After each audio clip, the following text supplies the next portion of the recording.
That's me, Vibha Pathak. I have been practicing as an occupational therapist for about 12 years now in the States. And my focus is sensory integration. That's what I did, sensory integration and pediatrics. That's what I trained in. And everything, all the therapy that I do, that's the lens that I kind of look at. So if I'm not just working with children with sensory processing issues, but that's kind of the lens I look at. And as we move along, I'll show you why that is. I think once you get involved in it, everything's like, oh my gosh, this is so basic. So all our perspective, our life is shaped by how we react. So as we move along, we'll talk about that. A little bit about Children's Health Council. We're a nonprofit organization in the community helping children, teens, and young adults reach their promise and potential, and we've been around since 1953. So this is our 65th year that we've been around. This is kind of how we perceive and want to go about things. Is we want kids, teens, and young adults to learn how to learn, develop grit and resilience, realize their dreams, stop hurting, especially in the scenario we are in these days, make friends, feel better, and have a brighter future, as we want for all kids. Our vision is that we believe in the promise and potential of every child, teen, and young adult. I might just say child sometimes, but I mean the child, teen, and young adult. Our mission is to remove the barriers and to help kids reach their potential, become resilient, happy, successful at home, at school, and in life. And we do that through our quest of removing social, emotional, and learning barriers, regardless of language, location, or ability to pay. This is how we look at kids. We want them to be resilient, happy, successful. And to do all of that, kind of integrating into the whole perspective, is that they have to know how to learn. They should be good with their physical development, mental health and wellness, and their academic skills. There's an interplay between all of that to help them be successful. The areas of our excellence at CHC, we work with children with ADHD, learning differences, anxiety and depression, and autism. We have 4 divisions. We have our clinical services, which is basically for evaluations, consultations, therapy. We have an intensive outpatient program for mental health for the teens at high risk. We have clinics in Palo Alto, Ravenswood, and the South Bay.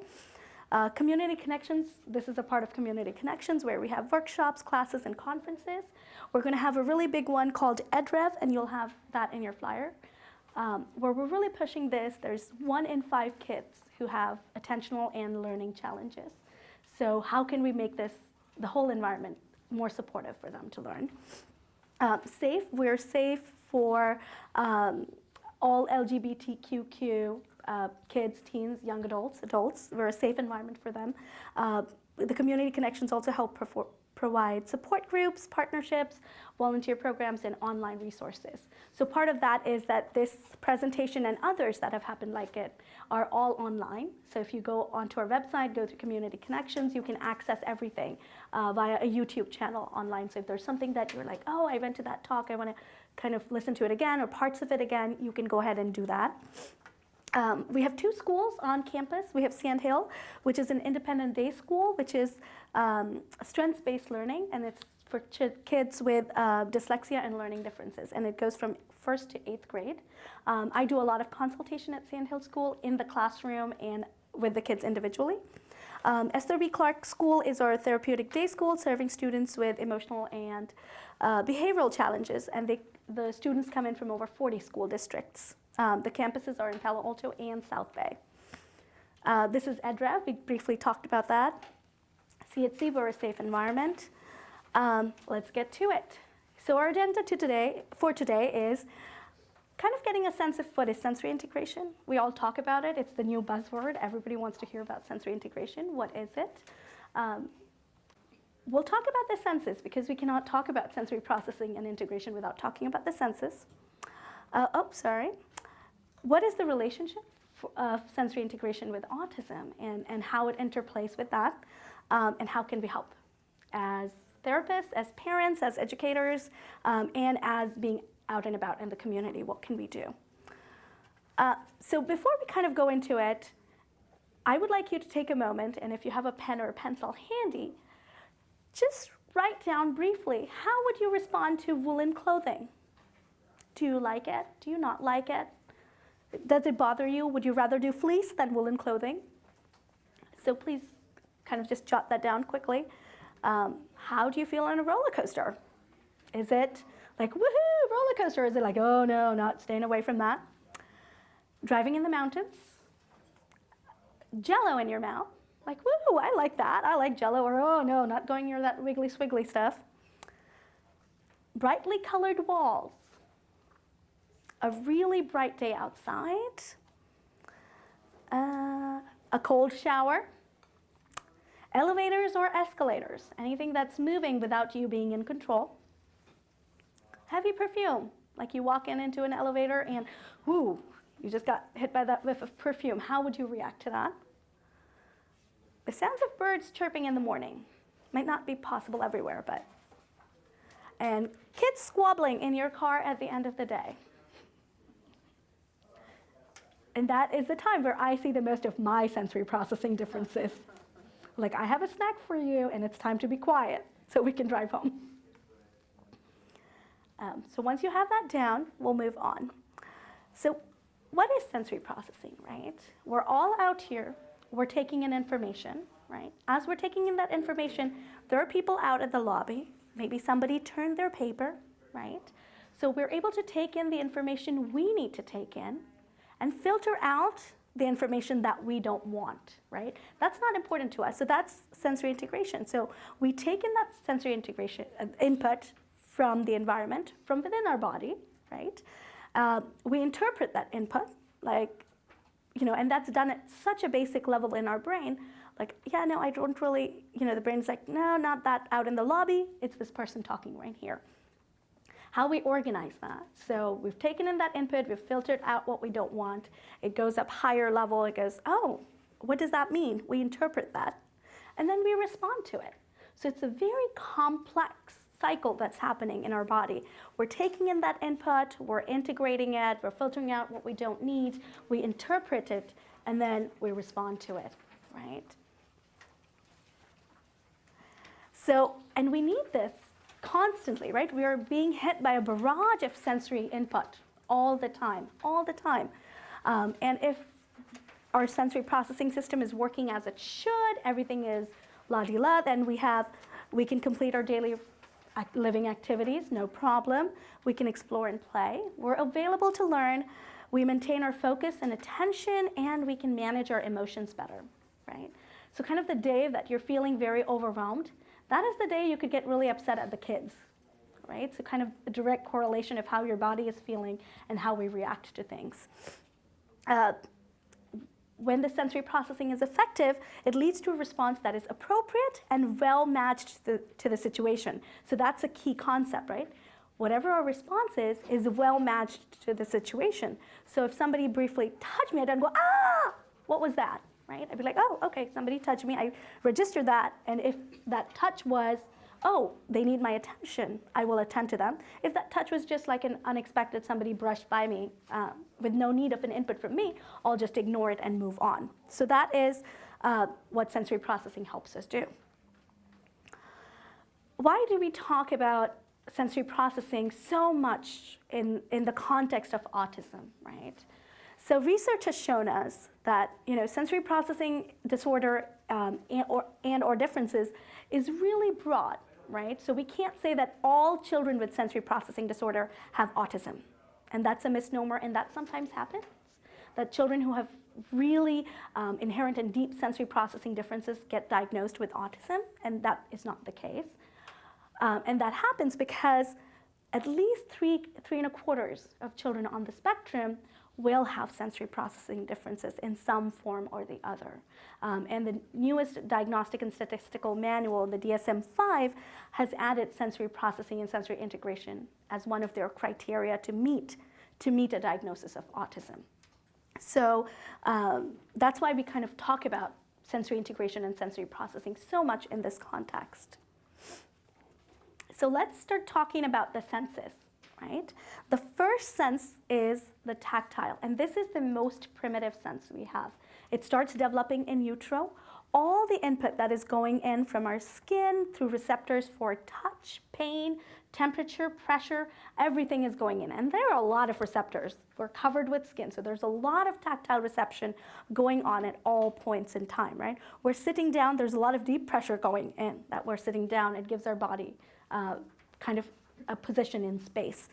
The next one is the auditory, right? Everything that we're taking in, there's a lot of auditory information going on. And in this day and age with technology, even with the vents, everything, there's a lot of auditory information. Are we able to filter out the auditory information we don't need, magnify the ones we do need, and help make sense of that auditory information? Taste is input relating to the mouth, one's ability. We have a lot of children who have, and this is seen specifically with children with autism, who will have oral sensory processing issues, where food is not the joy that it brings to everybody. Food is something to be endured and not liked at all. So if you guys have questions related to this, we'll talk about it as we move on. Smell, it's the input relating to smell. One's ability to correctly perceive, like, oh, that was a nice one. Oh, that was too much. Oh, I better move away from this place. To correctly perceive that input is important. We don't see a lot of olfactory disturbances, but we do see some, and then the differences we do see are very significant in nature. So that child can't handle being in a classroom just because of how it smells, right? Or I can't sit or stand next to that peer or that adult just because of the smell. And it's not that it's actually smelly, it's just perceived in that shape or form. The next one is the visual, relating to our sight, our ability to correctly perceive, discriminate, process, and respond to what we see. So the five that we just talked about, right? The vision, the tactile, the auditory, the gustatory, and the olfactory, they all are common. We talk about them a lot. The two that we don't talk about as much and are more primitive in nature, the first one is what we call the proprioceptive system, right? All the information for the proprioceptive system comes in through our muscles and joints, and it comes in about our body position, the amount of weight, pressure, the stretch, changes in position. So I can have my hand behind my back and still know exactly which finger I touched. So I'm holding my pen as I'm writing, and I know I'm holding it correctly, and I know my place on the paper. All of that is proprioception. This little kid is showing us good proprioception right there. Vestibular is the sense of movement, right? Input from our inner ear about equilibrium. After the tactile, this is the sense that develops in utero, right? Our connection to gravity, mastering gravity, and being able to live within the gravity is very essential. So kind of finding that balance. Where is my head in relation to my shoulders? Where are my shoulders in relation to my body in relation to the ground? So I know how much I can lean before I fall down. So I know to come back. Yes?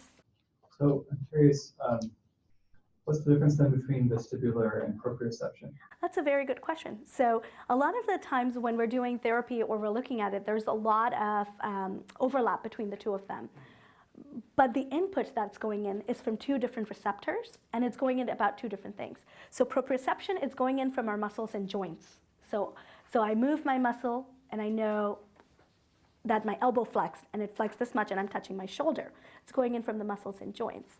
The vestibular ones are key to balance and postural strength and coordination.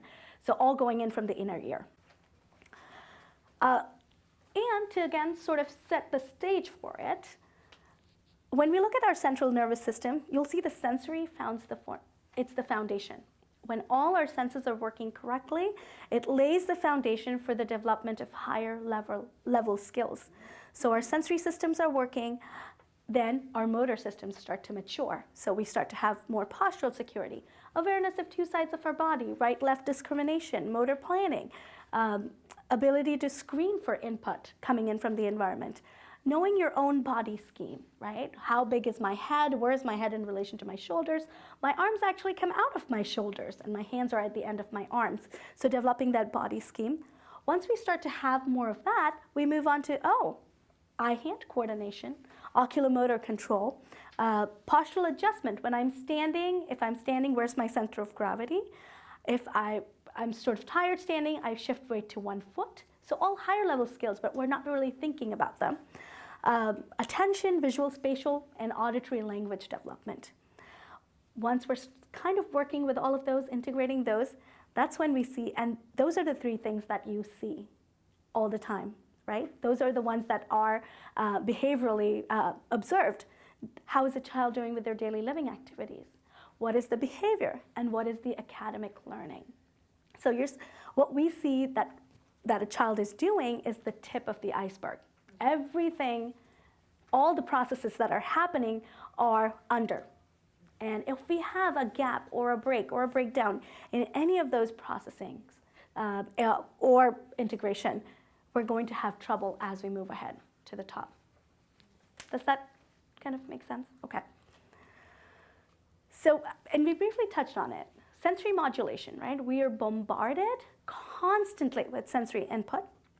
So the brain has to do two things. As all the sensory input is going in, our primitive brain, or our midbrain and the brainstem, what they do is it looks at it and it goes, oh, needed, not needed. So I either facilitate it, I send it up to the cortex to make sense of it, or no, I inhibit that response from going up. So the vestibular system is active all the time. And if it is active all the time, then I'm constantly seeking vestibular movement. So I'm going to be moving all the time because my vestibular system is constantly bombarding me to move. Now, all of that information that is going in from my balance, from my postural adjustments, needs to be inhibited. Because if all of that goes in, it's going to overwhelm my brain and nothing else is going to go in. So there are cells in the cerebellum which inhibit all that information. The cortex doesn't need to know all of that. Kind of in any hierarchical system, right? All the input goes in at one place. Somebody there decides, is this, does this need to go to the supervisor or not? Does it need to go to the supervisor? Okay, well, we'll send it up. Then the supervisor decides, oh, okay, I'm making sense of this. This is the problem, or this is what I need to do. And then what do I do about it? So that's kind of what the sensory systems do. So there's a lot of input coming in, the vestibular nuclei, the nuclei in our brainstem, in our cerebellum, all of it will either facilitate the input going up, send it, amplify it to the cortex, or it'll inhibit it and not let it go. So that's the filtering out part of it. And this is kind of the brain's way of making sense of all this information coming in, right? Jean Ayers, who was the proponent of sensory integration and sensory integration therapy, likened it to like a traffic jam in the brain. So when all these systems are not working correctly, it's like a traffic jam. It goes in, it either will go to the wrong spot. So if what I need is visual perception, but it's going to my auditory center, it's not going to make sense, right? Because it'll not pull up memory of visual in an auditory center. So, and that's why it is so stark. When children have sensory processing differences, it affects daily behavior, and it becomes, it needs to be addressed. And very key for children, and as we're talking about it, a lot of the learning, the integration of these senses, understanding, is through interaction with the environment, right? There's that innate need to do and learn. So a baby that's just starting to crawl will reach to pull themselves up. Oh, I pulled myself up now, so now I'm going to start cruising. I'm cruising now. Oh, maybe I can let go and see if I can take a few steps. So there's this experiencing with the environment, the information coming in from our body, and what we can and cannot do. So this is why you'll find that when you see kids playing, this is what they're doing. They're not just playing. Their senses are getting integrated all the time.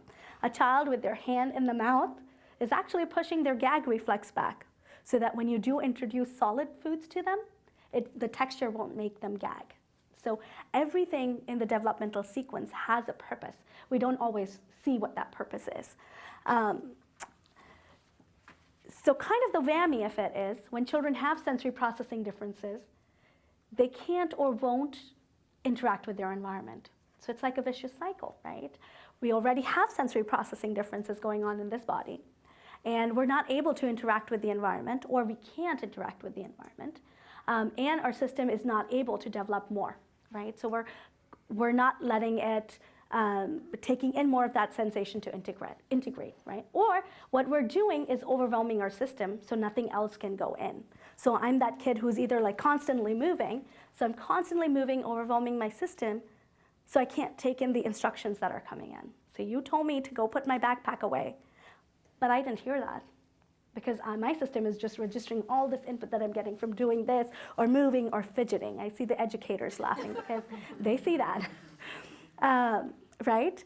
So it is a vicious cycle, and that's why the therapy is so important, is to get children in a safe place to explore their environment and start moving and start learning to deal with their senses in an appropriate manner.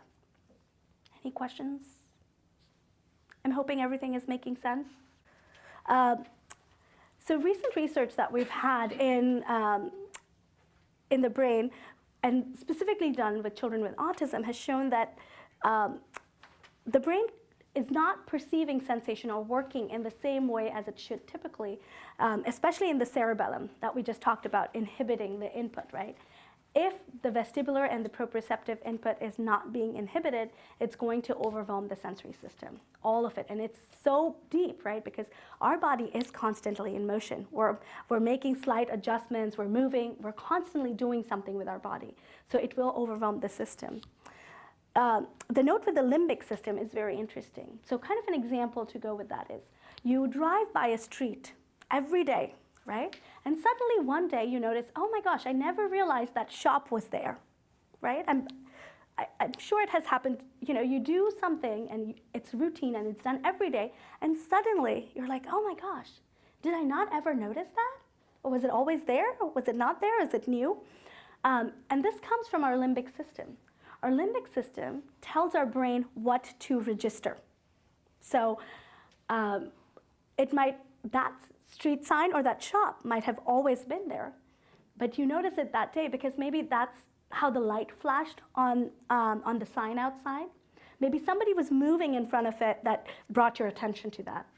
And why it's key with children with autism is, if our brain is not telling us to register the right information, we are not taking in the right information to register, right? And that's why things, maybe the big things don't make sense, but sometimes the little things do. So you will see that some of our children on the spectrum will be pulled towards those things that are that have oculomotor kind of movement, right? Like light perceived. So we'll see some of that stimulation, and there is a purpose behind it because that's what our brain is telling us to register. We're registering that, but we're not registering anything else in the environment, and that's the problem. The problem is not that we're registering that. That's fine. That's okay to register and filtered out because that's not needed at this point in time. So we've not registered what we needed to register. We've not inhibited what needed to be inhibited and has gone up.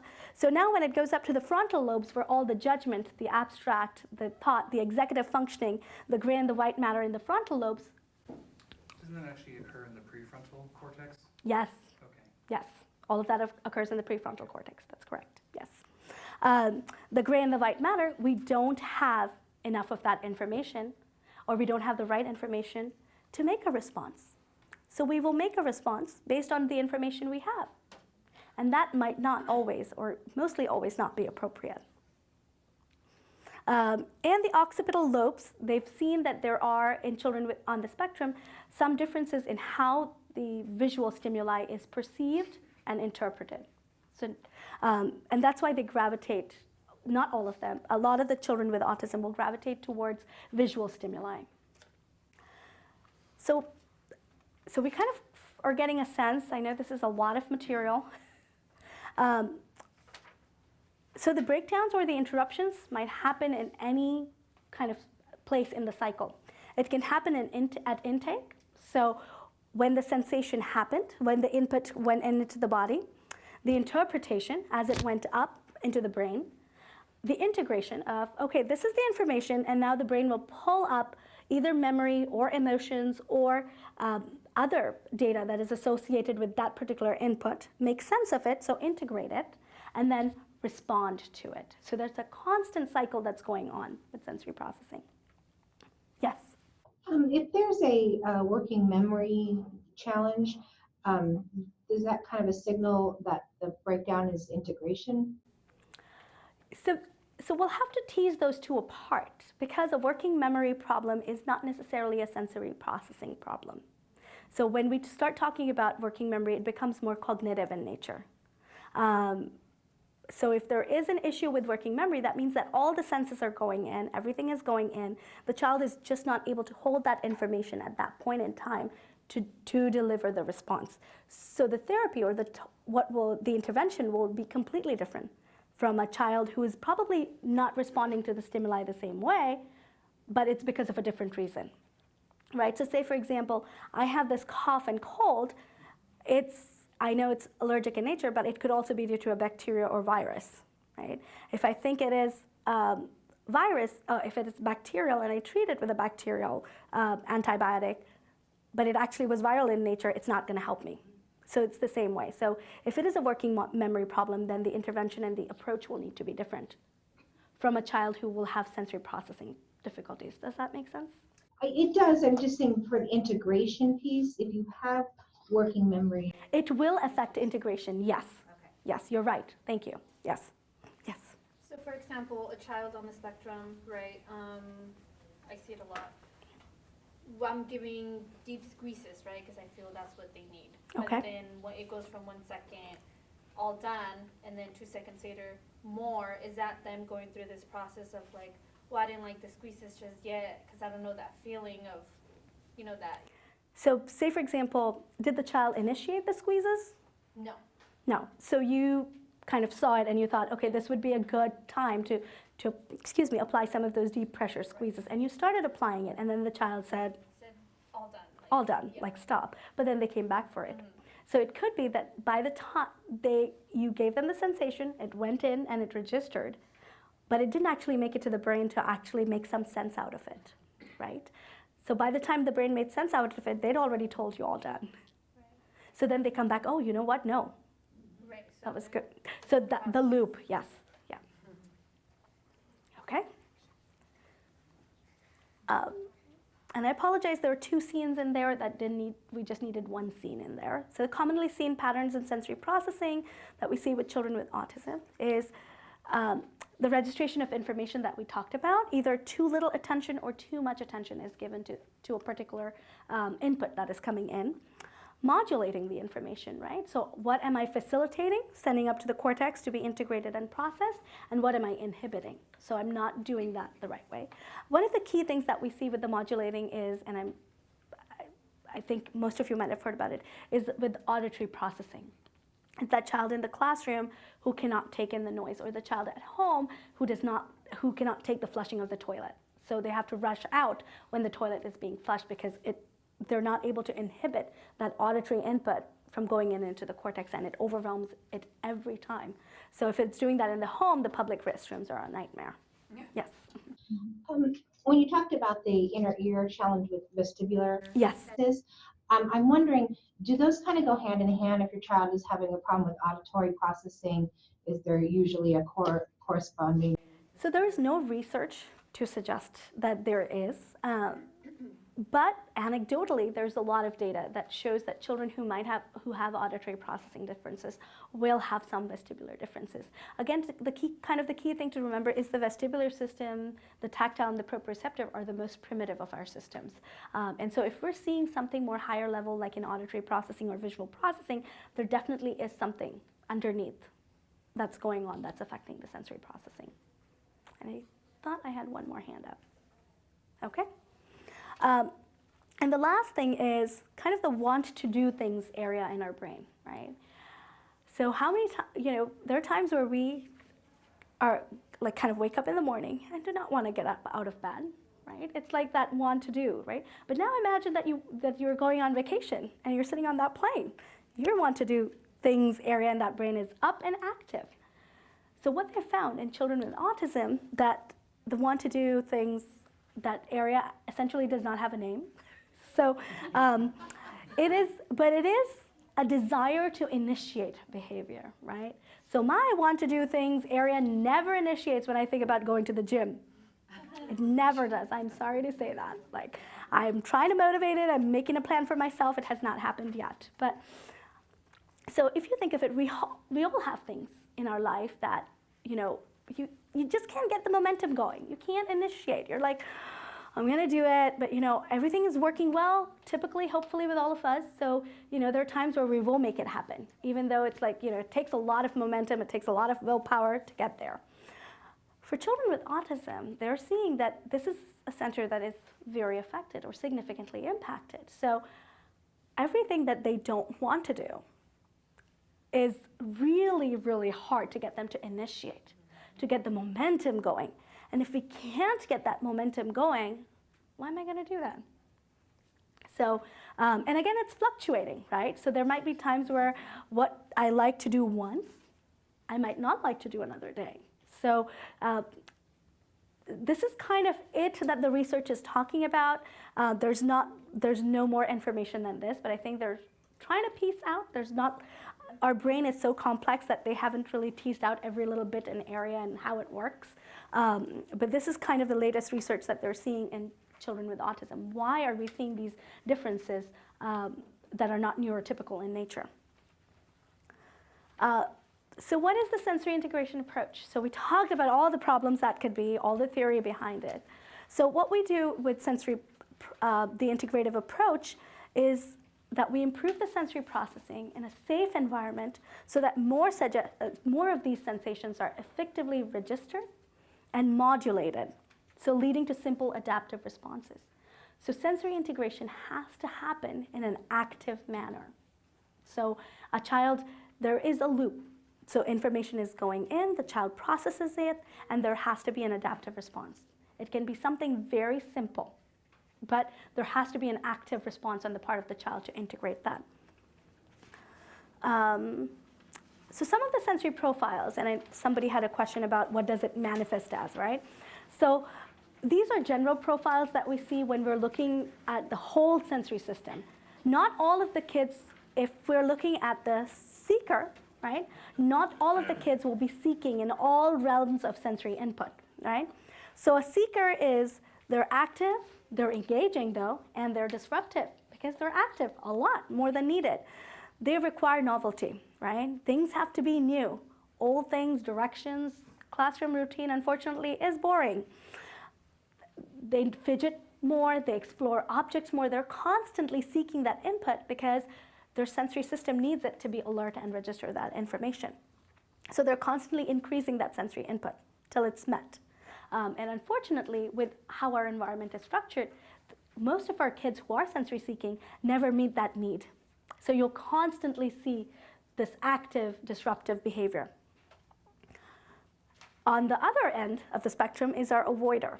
They are the ones who limit the sensations, cover their ears in a classroom or as they're outside. They're also disruptive, right? Because if there's an unexpected sound, they might have a meltdown. So it's disruptive to the classroom.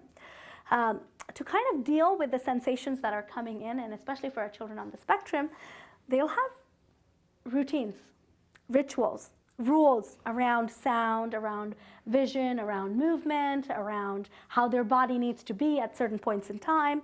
And that leads to some amount of rigidity, right? So they're in that little box, and that's where they want to stay because everything else is, I'm going to avoid that. And they avoid and withdraw from sensations. The third piece of so on kind of in the middle of the spectrum, taking in some information are our sensors, or our kids who get overwhelmed, or our sensitive kids. They're aware of their surroundings, hyper aware of their surroundings. They're very aware. They're distractible. They may be hyperactive, they might look hyperactive, or they might actually be hyperactive. Sensory processing disorder is seen to be comorbid with ADHD a lot of the times. And they have difficulty maintaining attention because they're so focused on everything else that's coming in and in protecting themselves that they can't kind of register one piece of or sequences of information. And then we have our bystanders. And these are the children with low registration. They're the ones who are not taking in those sensations. There's low registration. So they appear disinterested. That's the kid who's kind of lying slumped in the beanbag, not taking in the sensations. They have low energy levels. They appear to be self-absorbed, right? They're not really, but they appear to be because they're kind of, it seems like they're mulling, and might have a flat affect. So not really displaying, oh, I'm so happy we're doing bubbles, or, oh, move those bubbles away from me. So not really displaying any of that. Any questions? Yes. I guess just to clarify, when you're speaking about these different sensory profiles, can that just pertain to someone that's not necessarily diagnosed with autism, but is just has a sensory processing? Yes. Yes. Thank you. Yeah, you're welcome. Yes. So the sensor profile, is it just someone who's constantly absorbing it, and, you know, they're very aware of the environment and absorbing everything that's going on? Yes. Yes. And what happens is because we've absorbed in so much information, we're not making sense of any of it. There's too much information. The modulation of information is not happening. Yes. Do profiles overlap at all, or do you see individuals with profiles that tend to be dual? That's a good question. Yes. Yes. So we might have, and this is kind of the commonly seen trend, I'm not saying this is how it is, we might have a child who's a seeker in the proprioception and the vestibular, so they're constantly moving, but they are an avoider for auditory, or they could be a sensor for auditory stimulation, tactile. So they could be a sensor in the tactile realm, that unexpected touch, or like any kind of light touch is disruptive. But on the other hand, within the tactile system, they can be seeking when they're in control of it. So I'm touching people, I'm touching objects, because I'm in control of it. I can touch it. And if that is the case where they are a sensor to tactile stimuli, the sensation they're seeking is going to be deep. So that's kind of the dichotomy that's seen. So parents will come up to me and say, well, you know, like lotion bothers my kid, like hand soap bothers my kid, but when they hug really tight. And this is where that dichotomy plays, right? They're a seeker in the deep pressure, so it's the same tactile system, but they're a sensor for the light touch. And I would say light touch for most people is dysregulating. So if there's at any point in time you want to approach a child, a neurotypical or a child with autism, we do not want to do it with a light touch. It is disruptive. So what do? We have a seeker. What do we want to do? We want to, and this is kind of just a general overview, we'll go into details. We have a seeker. We want to give them sensory experiences frequently and proactively. So there's homework time is coming up. So right before homework time, we're going to be jumping that trampoline for 10 minutes before we sit down for 10 minutes of homework. Sometimes it might be that deep, right? We may need to limit the excitatory experiences. So what I mean by that is seekers will seek input to the time, and they'll seek, and they'll seek, and they'll seek, and then we'll see a flip. We were seeking, and we were seeking, we were constantly moving, and now we're overwhelmed with this information, and so we're going to have a meltdown or a shutdown, and we won't be responding to sensory input. So the excitatory experiences that we have to be especially cautious with are the vestibular experiences. So things like swinging. So slow, calm swinging in a hammock is fine. Spinning on a swing, spinning on a chair, it's so highly alerting to the system that it alerts like immediately and then flips. So it has to be done in a very controlled environment and setup, usually therapist directed, so they can gauge and monitor how the vestibular input is provided. Right? On the other hand, the proprioceptive input, free game.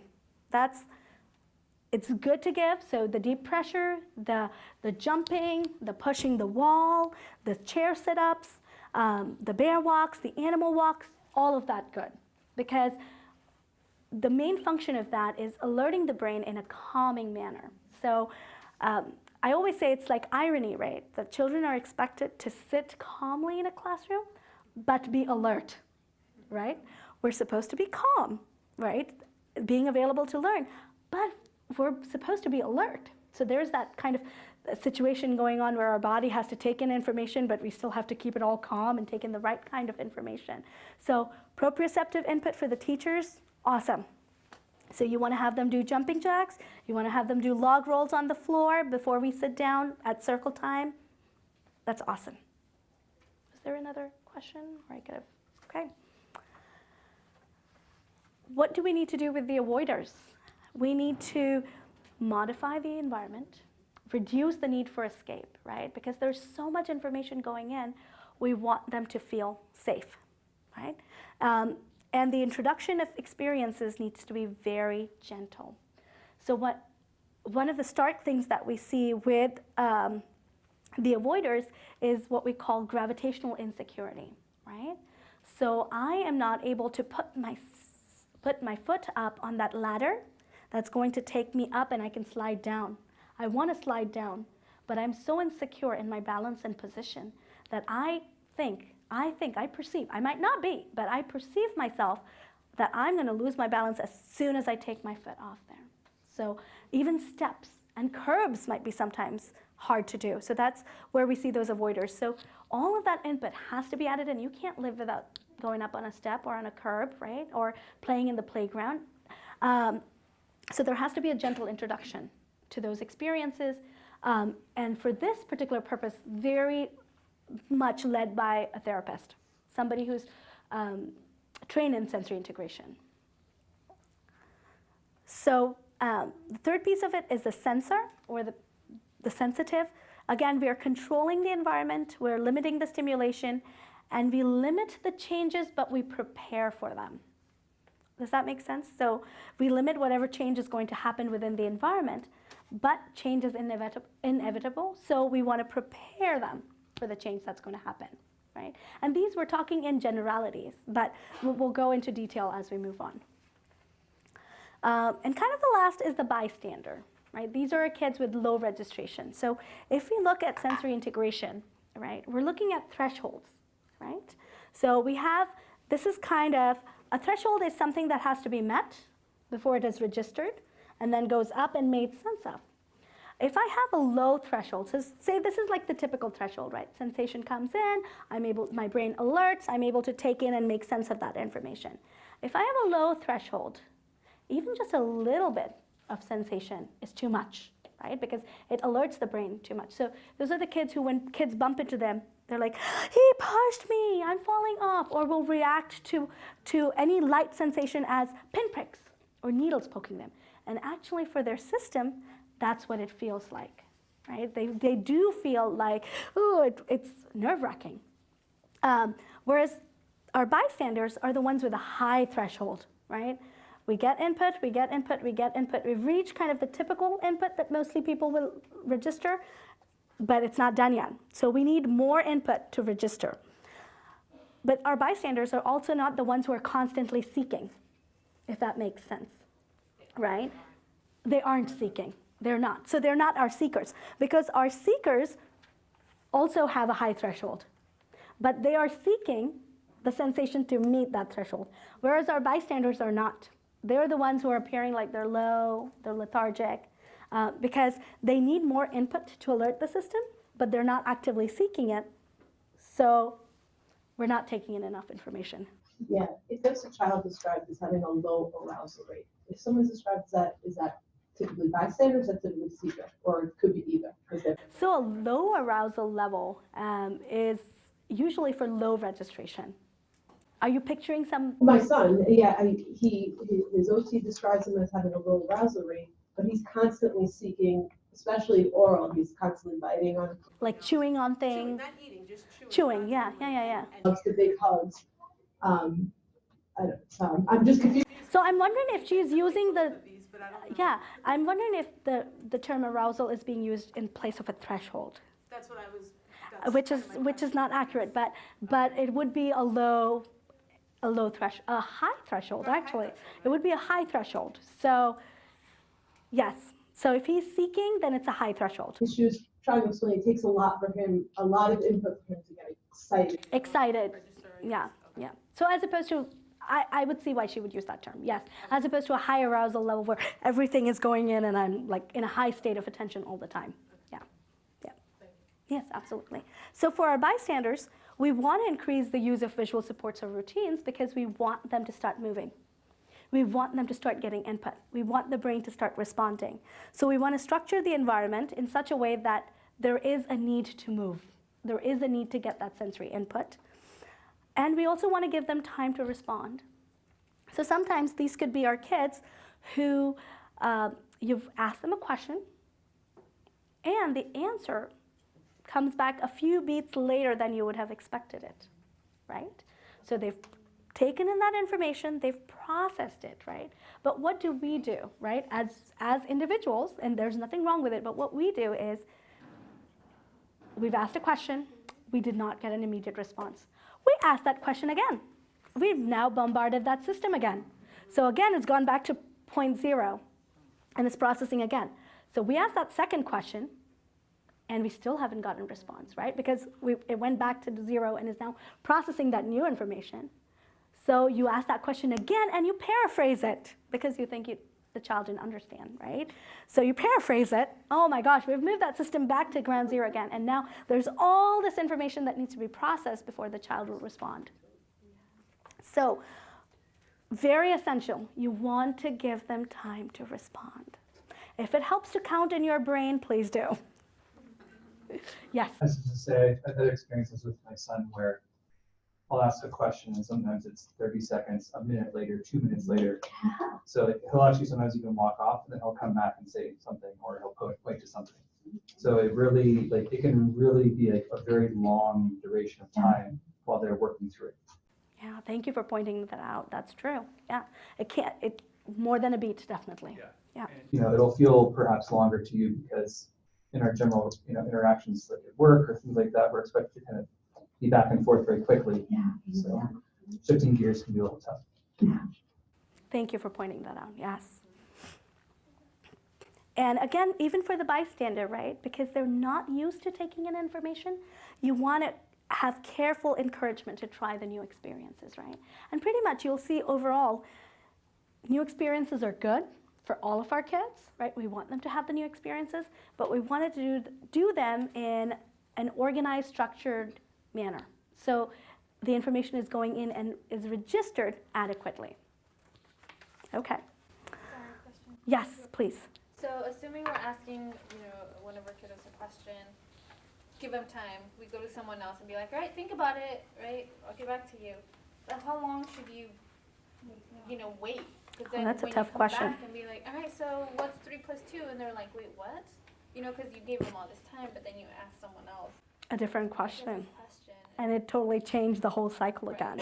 Yeah. Or should you just wait, maybe a minute Just or two wait. and just, I would suggest just wait, because if you've asked another question, even if it's to another student, it's taken their process away from what they were doing to look at that. And what I might suggest you try is on a one-to-one setting, see how much that time is.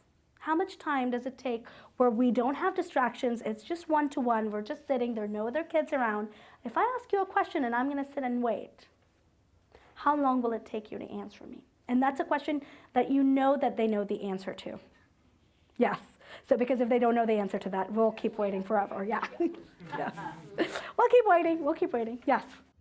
I'm curious, what's the effect of watching television on senses? Because you'll see kids with ADHD or with autism. I think most of them enjoy watching TV, the cartoons or whatever shows they enjoy.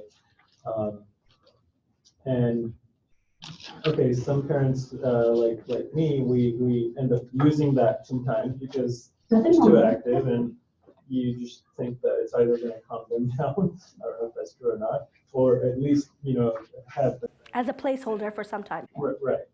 So the question is that in turn causing a negative effect by either overwhelming them internally, slowly, or is it okay? That's a very loaded question. Because all of us as parents have used that medium to get a moment of peace. Having said that, as much as we enjoy technology and everything that's related to technology and how much it's progressed in our world, it's also taken us a lot of steps back, because the media that you see on television, on screen, it's constantly moving. It's not slow, right? There's something happening. So if we do watch a lot of that, right, then our brain wants that constant input all the time. And then I look at my teacher or I look at my parent and they're boring, right? They are not moving as fast as that. And that constant barrage of information is not what the brain needs, right? So I'm not saying that TV shows themselves are bad. They have to be monitored. So there are lots of shows that you can watch that are more slower paced, more to do with real life. So vetting. So really just looking at a show and seeing what can be done. And as a general guideline by the APA, not more than 2 hours of screen time a day. And I will even add not more than 30 minutes. The APA guideline is 2 hours. I think that's too much. I don't think kids even get 2 hours a day at home these days. So I would say not more than half an hour, right? We do want to give them some time to relax, right? We use television for that. We use it to decompress. We sit down to watch our shows. So we want to give them some of that, but we want to do it in a thoughtful manner.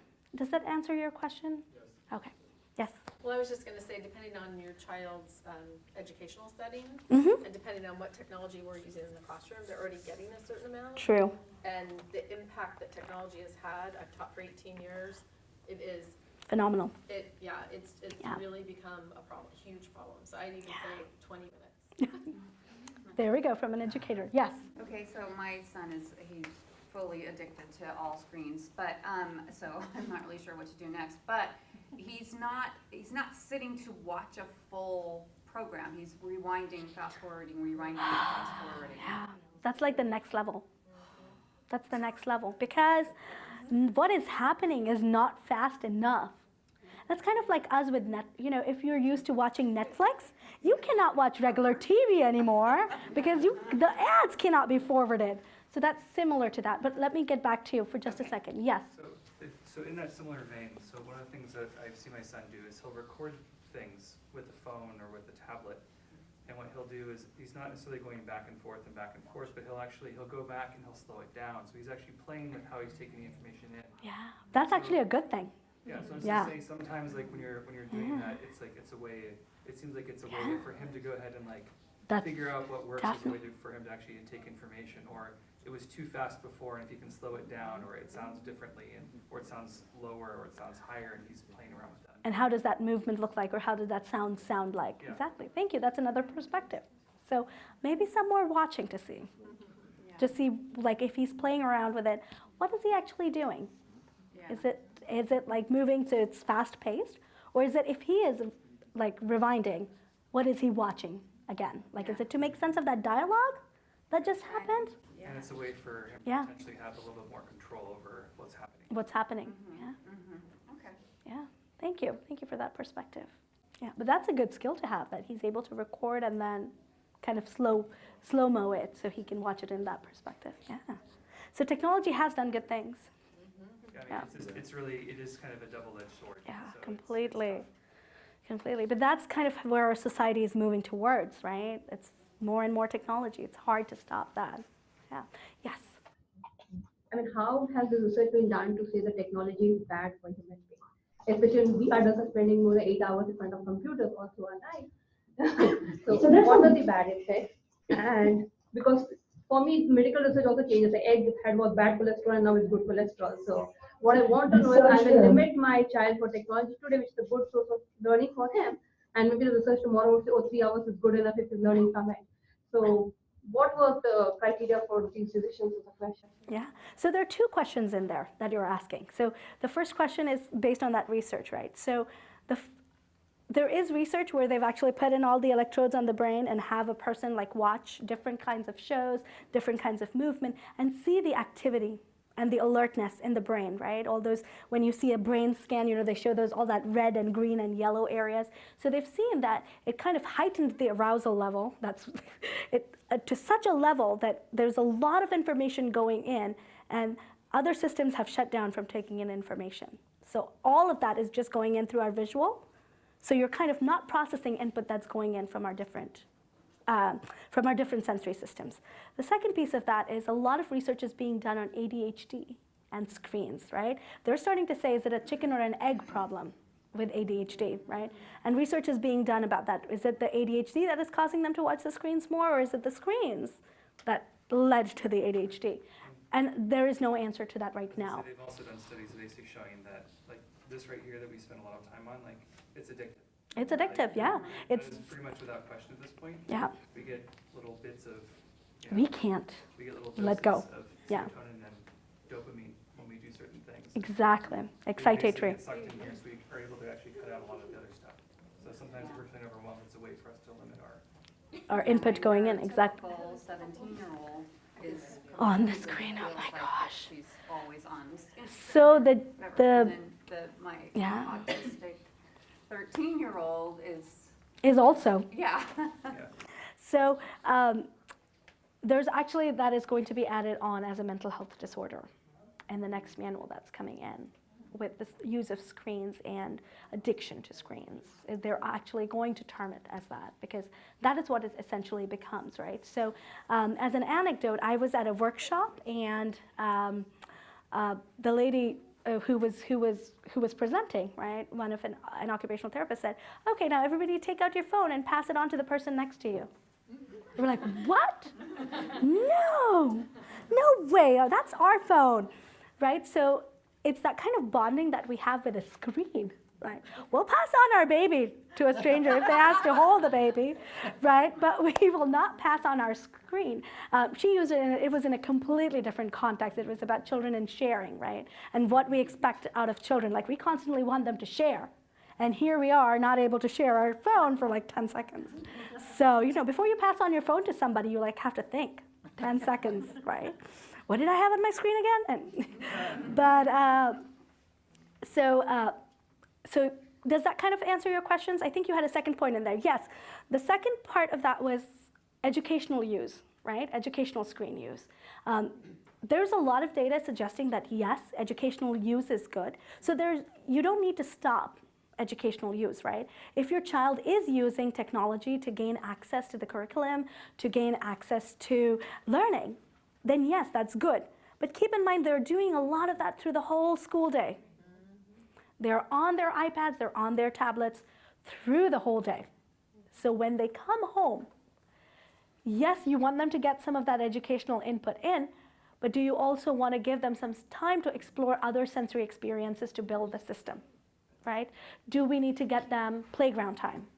Do you need to get them out and about and let's just go to the backyard and blow some bubbles? Or we'll take sidewalk chalk and just go and draw out in our backyard or out on our sidewalk. Does that help answer your question? So there's no denying there is use in the educational perspective. But it's like a fine balance between how much is too much. Yes? I just think we have to learn as adults to manage technology. Don't let technology manage you. Yeah, Some agreed. people that say, well, I have to have my phone with me. Well, you don't have to. You're making that decision. So you just have to be smarter than the technology. Yeah. But use it, like you said about the going slower. I know, like for my Yeah. son, he's not autistic, but had ADHD and some learning differences. He got through college that way because he was able to rewatch the lectures and Yeah. take the notes. So Yeah. if you use it the right way, it's invaluable. I wouldn't go backwards, but we have to be really smart about how We we have to manage it effectively. That's correct, right? Like, how many of us get upset at our spouses for opening their laptops and partners or their phone all the time? So kind of managing that effectively. Is there any other question before I move on? Okay. So some general treatment ideas for all sensory processing differences. Use of visuals can be very helpful with helping children deal with this. So using a visual schedule, right? What is going to happen? And especially key for children on the spectrum because their brain, the way their system is built, seeks order. It seeks predictability and structure. So if there is a visual schedule where I know that if I am able to do this set, I'm going to get to move or do something else right after, I might like gather out all my resource and do this 10-minute bit because I know right after that I can let go. So it provides the structure. So the sensory seekers will know when movement will occur, and also it'll give the sensory sensitive or avoiders with an opportunity to prepare for something that's about to come. kind of gearing my system together. I'm getting ready. It's like if you ever go skydiving, getting yourself together. You might not do it, but getting yourself together to do something like that. Yes? Wait, okay, sorry, I got a little lost there. Yes. So, use of visual schedules can provide structure so that Yes. children and adolescents or sensory seekers will know when more movement activities will happen. So your first example had to do with Seekers. seekers and getting their resources together to So do some kind of work? yes. So say, for example, I have to sit down in class, and there is 10 minutes or 15, I'm sure there's more, but I'm just going to use that 10, 15 minutes of time that I have to do work on my math, right? But I know right after that, somebody will come and tell me, you can go outside and have this movement break. You can go for 5 minutes and go do the jumping jacks, go to the playground, run laps, do whatever is needed for your system, and then come back. So I can gear my resources to really work on those math problems because I know what's coming. For the avoiders, say for example, there's an activity that they're going to do with paint right after. Oh my gosh, that is kind of meltdown situation right there.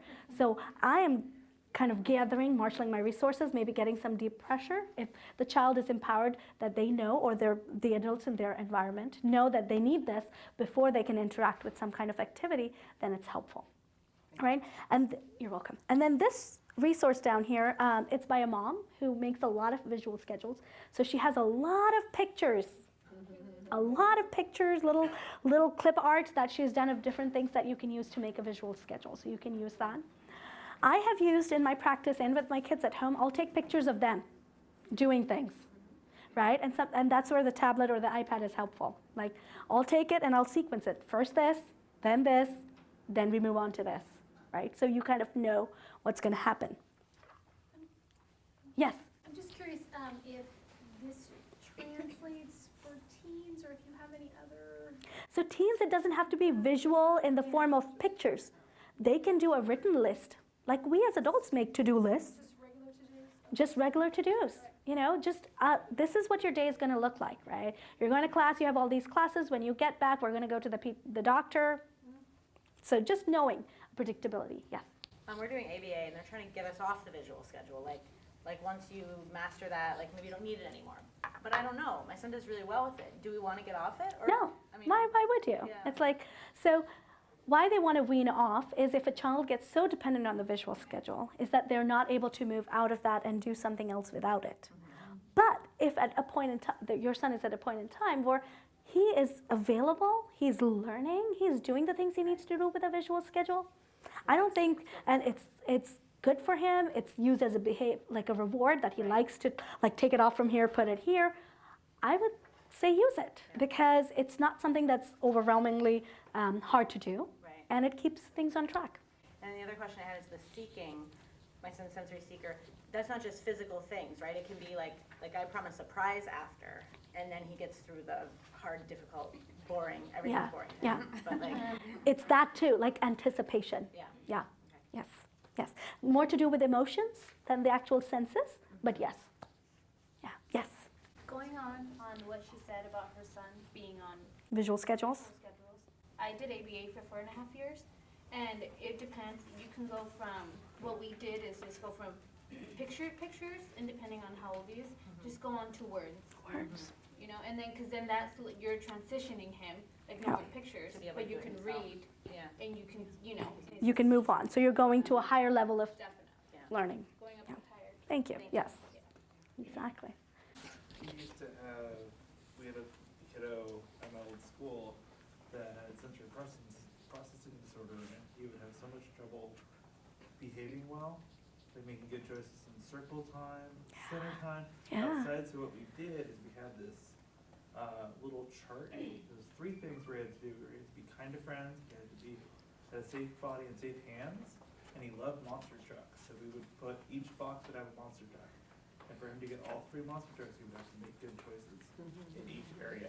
There we go. So an awesome behavioral plan. There we go. Yeah, so visual support is helpful all the time. So I've seen in classrooms, so I work deeply in our Sandhill school. So we have a child who's so impulsive, right? If they know an answer, they want to blurt it out. And that's not how it is in a classroom setting. You can't just blurt out the answer. You have to calmly wait, raise your hand, wait for the teacher to call on you. oh my gosh, you have to marshal so many resources to be able to do that, right? So for him, what worked was just a simple sign of a hand on his desk. So if he would blurt out the answer, the teacher would not respond to it or stop what the class was doing. She'd just point to a desk, like look down, you need to raise your hand. So it stops the disruption from happening. So another use of visual supports. Yeah. You can provide sensory choice boards. So mostly for younger children, not as much for the older children. They want a different kind of control. So the sensory choice board mostly for the younger kids to control what kind of input they need to control their body, right? So say for example, I like this weighted blanket and I want the trampoline. So I'm going to choose those two things for today, for this particular break, right? Maybe another time it is paint or sand. And these are the two things that I want. And why we want to do this is the more control we give them over their own choices, we're empowering them, right? And that's what we need. We don't want to be talking about this when they're getting to a point where they need to be more independent with this, right? So we want them to be empowered to make those choices. So I have a kid that I've been working with. He's 12, and we've been working for a few years now, and he comes up to me, he's like, Vibha, sitting in a classroom, and he's 12, right? So the expectations are really high in that kind of classroom. It's like, I sit down in that chair and I want to fidget, and his teacher has a no fidgeting in the chair rule, so he can't move, right? And like anything he does, like fidgets are obtrusive, so classroom rules, right? Fidgets are not used in that classroom, so, and I don't want to get started there, but that's on my little soapbox of why not have fidgets in the classroom. But so he and I problem solved together. We're like, okay, what can we do in your classroom? So we need to involve your teacher, and we need to figure out what is she okay with, because it is her classroom. So what worked for him was TheraBand around the desk. So he can just very like non-obtrusively push at it and get his input, and he's able to do it. For kids whose classrooms will allow gum chewing, not all classrooms do, that's a lifesaver. They can chew gum, right? And it helps being alert. So I myself have a very hyporeactive vestibular system. And if I did not learn dance as a kid, my mom, through, I don't know how that happened, things aligned, but she put me in an Indian classical dance where I have to do 100 twirls in one setting. And I think I'm here just because of that. I don't know where I would be if I didn't do that dance, and I still practice it because it's so calming and integrating for my body. So that's how basic all of this is. Yeah. The other use is, I'm sure a lot of you are familiar with social stories, right? They come from Michelle Garcia-Venner, a lot of the social stories, or no, I think I'm getting that wrong, but sort of taking off from the social stories, there's also sensory stories. When this happens, what can I do? So Jim was in class, and somebody was chewing gum really loudly. And this is a kid who has auditory defensiveness, right? So he can't take Jim chewing gum that loudly, or fidgeting in his chair, or moving, because that alerts his system in not a good way, right? So what can I do to myself to help me deal with that kind of input? Because there's only so many times he can tell Jim to stop before he pushes him, and that's not an appropriate response in the classroom. Yeah. So kind of a sample visual schedule, mostly more geared towards the younger kids, right? Morning routines, hard for a lot of our kids who have sensory processing differences and are on the spectrum. So here it is, very simple. The chart is there. And you know, as adults and parents, right, we get frustrated when we have to repeat the same routine, same things again and again and again, and that shows, right? That shows in our tone of voice, that shows in how we react. But if we have this, we can gear up our patients to just point to this. Here, move on there. That's our morning routine. So we'll just quickly, kind of, I'm keeping sense of time. I know we're supposed to be done by 8. I'm going to breeze through this and then open up for some questions too. And hopefully we're answering questions as we go, so we might not have many in the end. So for low registration, our goal is to increase the sensory experiences in daily activities, right? So we might ask others to slow down right? Slow down. So the time to respond, like wait, speak up, and repeat as needed. The other thing with children with low registration is please do not paraphrase. So if you've said, pick up your backpack, if you waited 20, 25 seconds maybe, and we still don't know how much time to wait, please do not say, your backpack's there, pick it up. Or something different, because when you paraphrase that, you've given completely different information. So you just want to say the same thing, pick up your backpack. Yes? Is it okay to, I don't know, to say, did you hear me?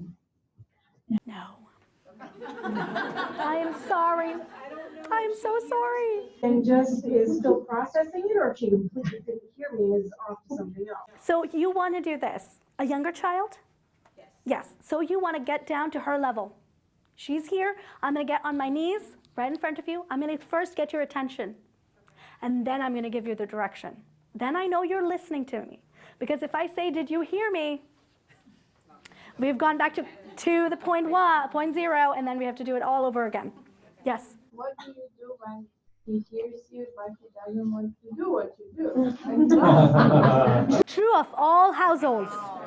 He knows you, he hears you, and he knows what to do, but he doesn't want to. Yeah.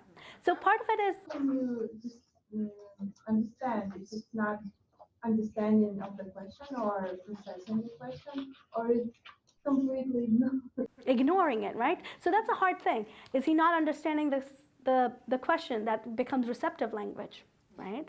Is he kind of understanding the question but waiting and processing it? And then the third piece of it is he heard you, he understood you, chose to ignore you. So that's behavioral. So you kind of have to target it from 3 different levels, right? If he's understanding everything else that you're telling him, that means that he is understanding. Receptive language is good, right? But if you have a doubt about that, it would be good to check that out, because then you're not placing expectations on a child that is more than he can handle. That is receptive language, kind of understanding what is being said, right? If you've waited for him to respond and you've given enough time for that response to happen, right? Say you waited a minute, and then you repeated the same question or the direction exactly the same way. And he looked at you and kind of gave you the sense of, I understood it, but I'm going to choose and do something else over here. And that's behavioral. So then you want to target it with, it needs to be done. So you might actually, depend if it's a younger child, I'm going to help you. So I'm going to take you and guide you and actually do that. You're not getting away from it. So does that help make sense? Kind of, because it depends on the overwhelming Yeah. kind of the You're right. situation. Because Yes, you're right. depending on the environment, you can choose like sensory overloading, or Yeah. you can choose the approach, Yes. which is difficult. My interest is on which side should I base, and understanding what level he is actually. Right. So you brought up a really good point about the environment, right? So say you are in the mall or you're in a classroom, right? You will have different expectations from your child behaving in that, like following that direction or answering that question, than you would in a one-on-one setting when you are at home. Does that make sense? So if you know that there is sensory overload, you will give him more time to respond and more security when you're in a situation that is not in control, like in a mall. Did you have something to add to that? I was just going to say that it is unfortunately to be very situational. Yes. So I mean, for example, like when I pick up my son from school, there's times where he's very, very willing to go along. He'll follow directions very easily. Other days, it's very difficult, and I have no idea what's happened in class. So the answer is it depends, and so, and some of it's going to depend upon the day you're having too. Yeah. And it's not a very helpful thing, but you're right, it depends. Fortunately, it's going to kind of be just Play by ear. played by ear. I mean, essentially kind of just try different things out, and over time you'll find out things that work more often and things that work less often. And that's probably about as close as we'll get. True. true. And again, kind of reiterating the point of empowering the child, because the more they can make these choices and express themselves and let you know what they want or what is bothering them in their environment, the easier it'll make it for you and for them, because then they're able to do this. I had another child who, because the morning routine was so hard, we're like, okay, what can we do to provide input for you? Low registration.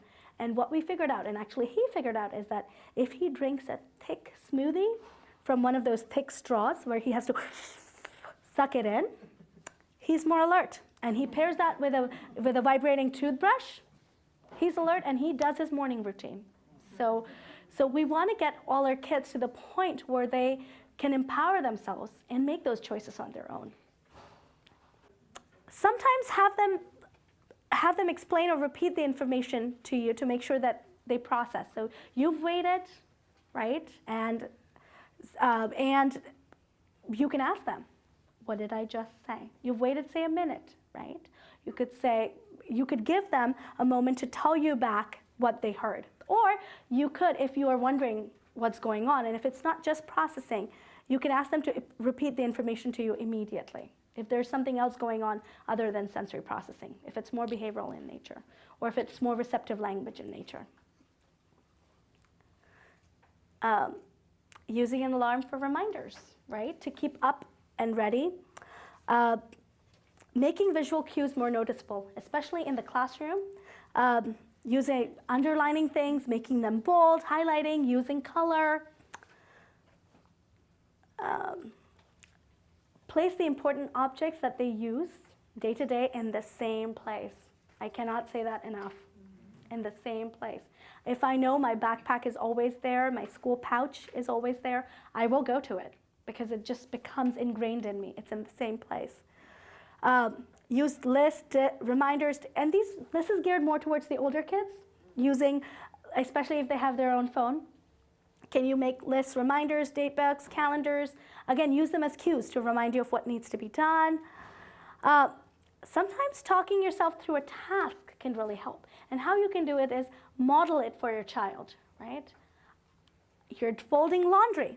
You're going to talk about how you're folding laundry. Oh, look, this is John's sweater. This is the neck, and these are the two sleeves. I'm going to fold them in, right? So you're using language, and you're giving them an awareness of all the steps required in folding that one piece of laundry. Yes? Can I say also, we deal a lot with, well, we have a kind of in particular that we feel like he doesn't understand, but he is actually. Yeah. But also less is more. Like Yeah. the less language, the more they understand. Yeah. Like keep it nice and simple. More visual models, maybe. Right. Yeah. Or more like, you know, your schedule, end of the day, you use like backpack, lunchbox, water bottle, go home. Okay, that's it. You know what needs to be done. You're not being bombarded. Okay. Visit places as a parent that have a variety of sensory experiences, right? This is especially for our low registration kids. You might have a hard time with our sensors with this one. Parks, zoos, interactive exhibits, and we luckily live in an area where we have access to a lot of these things. Being aware of safety measures, so not just you being aware of them, but letting them know, right? There's stairs, there's changes in terrain, there's a curb coming up, so letting them know this. That's where I got the information from. So sensory seeking. Oh, I think this didn't, okay. So our general goal with our seekers is to provide them with a variety of sensory input and appropriate avenues to get the sensation that they need in an appropriate manner, right? So they're not doing it in a classroom. They're not doing it around the dinner table when they're supposed to be sitting down to eat, right? And again, just remembering that proprioception is your friend. If all else has failed, movement in the form of joint compression, so just folding hands together, pushing the wall, jumping, anything that will get proprioception. The more the larger joints are involved, the better it is. Again, things that we've routinely seen that help children who are sensory seeking is kind of access to snacks that are crunchy, chewy, fresh fruits, carrots, roll-ups, fresh almonds, fruit leather, dried pasta, gum, things that they can chew on. Again, making sure that that is safe for them. So dried pasta I wouldn't give a very young child. Provide them with regular opportunities to run and play throughout the day. Be sure to monitor for safety, right? Because when they get into the spot where they're they might not always realize what activities are safe. So you want to tell them beforehand. You can jump from the second stair down. You can jump from the patch. So you want to not just always tell them what not to do, but always what they can do. So yes, jumping from the couch onto that cushion is fine. Jumping on your bed is fine, and it differs family to family. So if that's not something you're comfortable with, that's fine. Jumping on your bed is fine, right? It's not fine to jump off from the top of the play structure. It's not fun to jump off from the top of the tree or the top of the stairs. So when you're telling them what not to do, also tell them what they can do. So you're not taking away all avenues of movement. So is the idea that if you provide enough, like they can be filled up? Yes, it's a sensory bucket. More and more and more, but he must just need even more. Yes, unfortunately, till he gets to the point where he can get that, take in that information and process it in a way that he can tell you exactly what is helpful. That's the thing. So you might be doing a lot of things, like 10, but 2 are the most effective. But you did 10. So in your way, you've done 10. But the 2 were most effective, if that makes sense. Yeah. Yes. Used to do deep impact jumps with that same kiddo. So we would lift him up and we would slam down the feet. Okay, So we would jump up, right, and we would make sure that his feet hit the floor really hard. so holding hands, So we're either holding hands or holding them under body, the arms. okay. I Right, and we would go up, caution against holding the hands, but holding the Yeah. body, yeah. holding the body, we go Yeah. up, and the feet hit. And it really helped them. We would do like 5 or 6. And So feet hit and they bend their knees, so Okay. boom, right? okay. And that really It really helps. helped them. It really, really did. So that and jumping on a trampoline gives them, so jumping on a trampoline is really good, but it is not as good as actually jumping on floor. You will actually get a lot more input from floor than you will get from a trampoline. So again, I cannot reiterate enough. So we are always telling them what not to do, what not to do. Don't do this, don't do this. Let's say that because they need to know that, but also give them avenues of what can you do? Like if I'm saying no to this, what is the thing I'm saying yes to? A lot of the kids will do really well with like having a smell good station at home. Again, a nice activity to do with them at home. That is sensory in nature. And a lot of scents, like some of these kind of scents are calming and comforting. And I'm not going to go into details because you have it all in your handout. Almond extract, apple, banana, vanilla. In my house, it's vanilla. That's the calming fragrance we use. Sports. A lot of our children who have sensory processing differences don't do well in organized sports. Soccer, baseball, football, maybe football later on because the tackle and the pushing really helps for the older kids when they've processed enough and they know what's safe and what's not. But these are really good. Swimming, track and field, and martial arts. So I just want to add a caveat to that because if our kids are having vestibular and proprioception problems, sometimes bilateral coordination is hard. So some kids might be riding the bicycle just fine. Some kids might find it hard to get their balance to do it. But as a general rule, biking is awesome. Yes. For our sensor, for sensory sensitivity, we want to provide structured patterns of sensory experiences in daily routine, limit the amount of information, reduce the volume, use earplugs, white noise even in their bedroom, calming repetitive sound. When having a conversation that is important, no background noise. So it's hard to do, but just when you know that you need to have this conversation back and forth, that's really important. You're passing on information. Before you do that, you want to kind of scan your surroundings and see, is it the right place to do it? More ideas. Look for opportunities for them to engage in small groups, right? Small groups, one-to-one situation versus large crowds. Again, going back to the organized sports versus individual sports. Yes? Is this the, for the low registration, And then the sensory seeking, you said goal of intervention is to increase the intensity of sensory experiences in daily activities. It's the same for both? It is the same for both because they both have a high threshold. Okay. But how they're reacting to that is different. They both have a high threshold. A seeker will seek till they hit a threshold, and sometimes they might never seem to. Whereas a low registration will not even try to seek input to reach that threshold. Does that make sense? Yeah, thank you. Yeah. When completing work that requires focus, going to a quiet area of the room, right? So giving them those strategies beforehand so that they're trying to sit at the dining table where a younger brother may be doing something else, maybe somebody else is watching TV or something else is going on. That's too much going on in that environment for them to do their homework. So do they have a place to go and do their homework? Maintain consistency and try to reduce disruptions. I know that is easy to say and hard to do, but as much as possible. Establish routines that are comforting and supportive.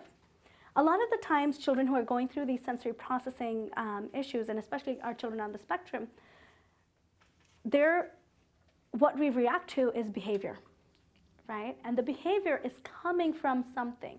It's not a behavior that I want to make you mad at me, mommy, or I want to make your life hard, teacher, but it's coming from a place of it doesn't make sense. There's something that I'm not getting that you want, that I'm not able to process and give to you.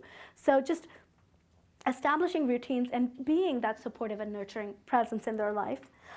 Incorporating breaks and timeouts into his or her daily routine. Just coming back to the comforting and supportive, it is hard to do 24/7. So at any point in time, I would say, and as a parent myself, take that time for yourself.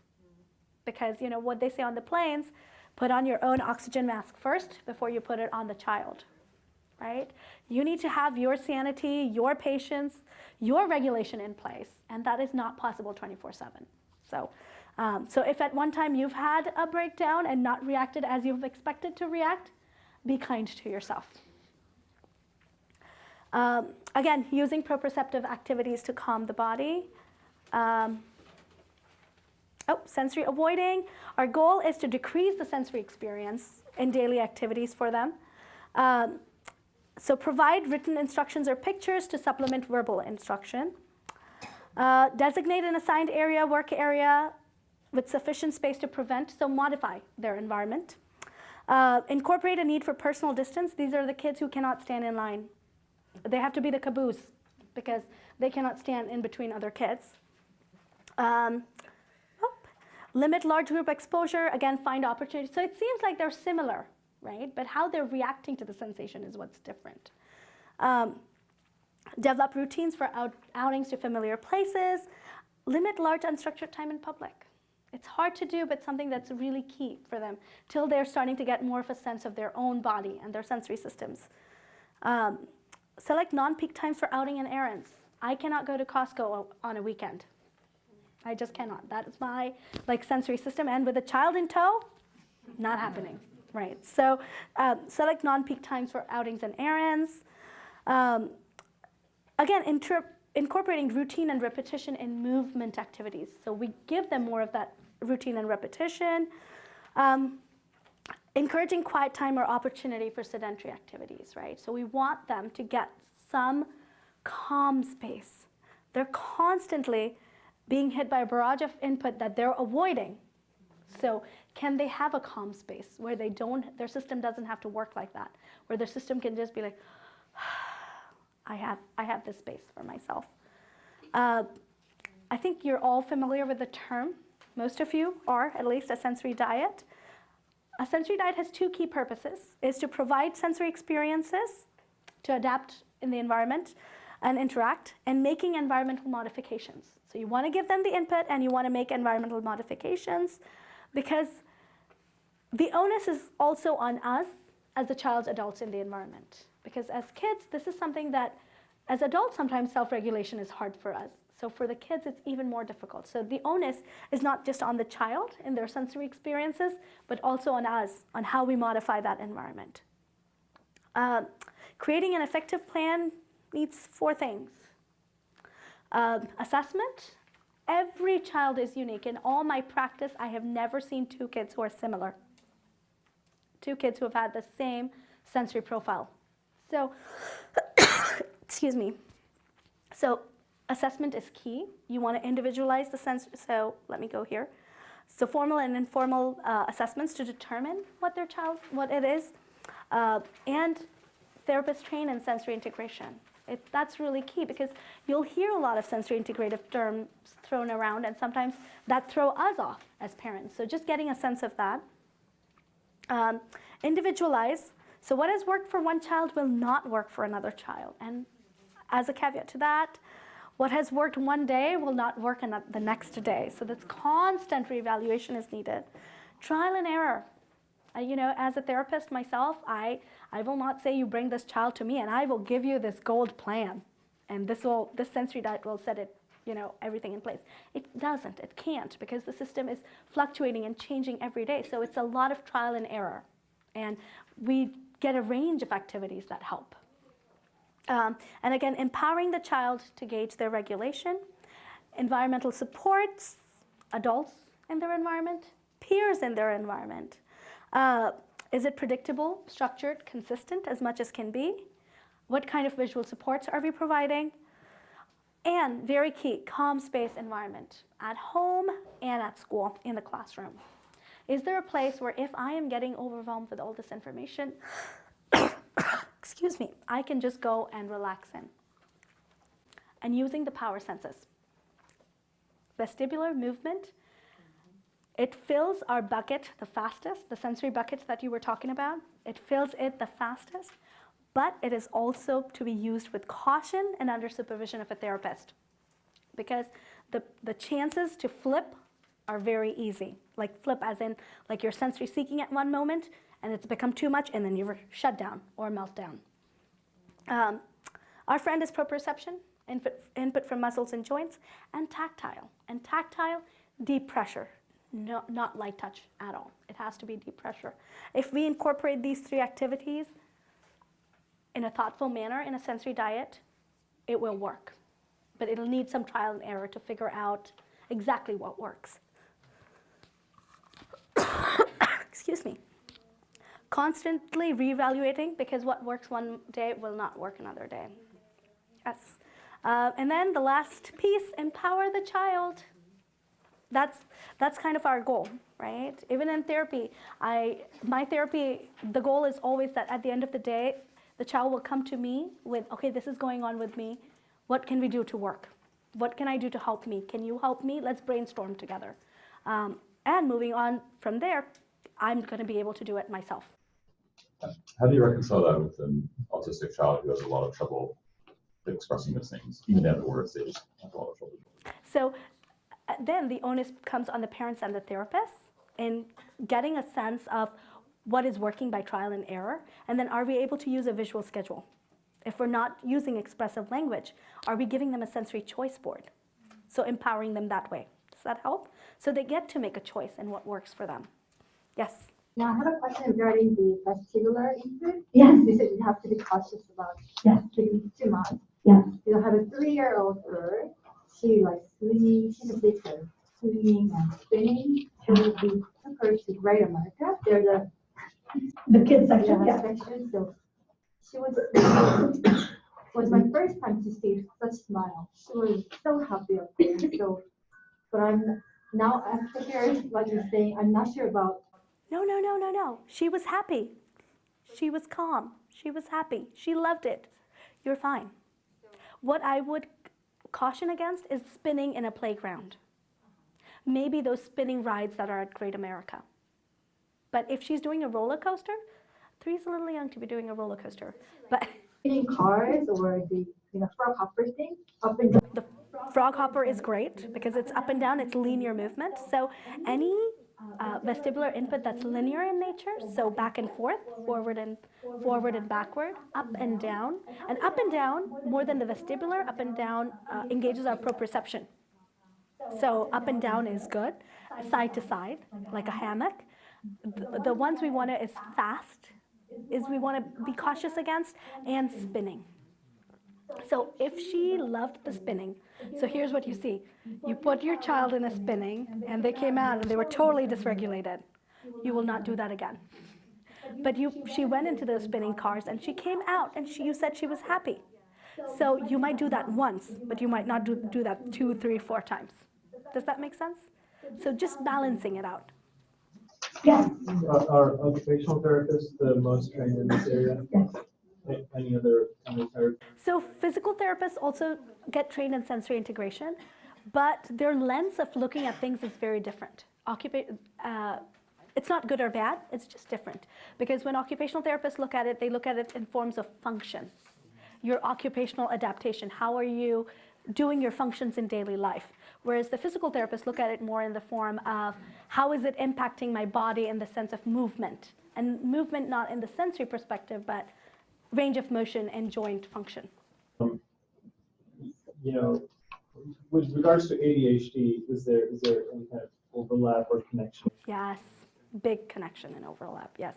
ADHD is one of our comorbid diagnoses, as we call them, with sensory processing disorder. Yeah. But sometimes sensory processing disorder is misdiagnosed as ADHD, just because the child is such a seeker and hyperactive, or vice versa. So it is. And then you had a question? Trying to understand it in the sense that kids who are on autistic and have SPD or have autism, and we're taking them through this journey of managing and stuff. Over time, what is happening? Are they just learning to manage it, or because they are still growing period, like they're 2 or 3 years old, that they actually it impacts the kind of the anatomy or something that they actually physically get something that. So you've hit at the heart of sensory integration, which is the most kind of something that's why it's not in the diagnostical and statistical manual, because the doctors will not. Sensory integration approach proposes, it's a theory, that there are actually neuronal circuits that are being made and changed when children are getting this information and registering it and processing it. So yes, it's not an anatomical structural change, but it is a neuronal circuitry change. And they don't agree with that. So that kind of that head-to-head that's going on between the sensory integrative researchers and the doctors is why it's not a diagnosis yet. The second piece of that is that we can't find 2 children with the same profile. So it's very hard to do a gold standard research and say, okay, I'm going to club these 10 kids together, give them the same kind of therapy, and we'll have a control group of 10 kids, and we will give them something different, and then we'll see. I mean, we're not finding 10 kids, 2 kids, so there's a lot of anecdotal research being done. And now they're starting to figure out, how can we do gold standard research in sensory integration that is on par with other research? It's not like medication. There's so much involved here. So they're starting to figure out more of how to do that research to make it more evidence-backed. But there's a lot of anecdotal evidence and evidence from parents. It's like, this is working, this is helping our child. Yeah. So, yes, sorry. Senior, we're gonna want to wrap up. Just wanted to ask, are you available by email? Yes, I am. Yes, yes, yeah, absolutely. So there is my cards, or not my cards, but CHC's cards will be out there. And if you want to come find me there, I can write out my information, yeah. Or the front desk can. So thank you all so much for listening. Thank you.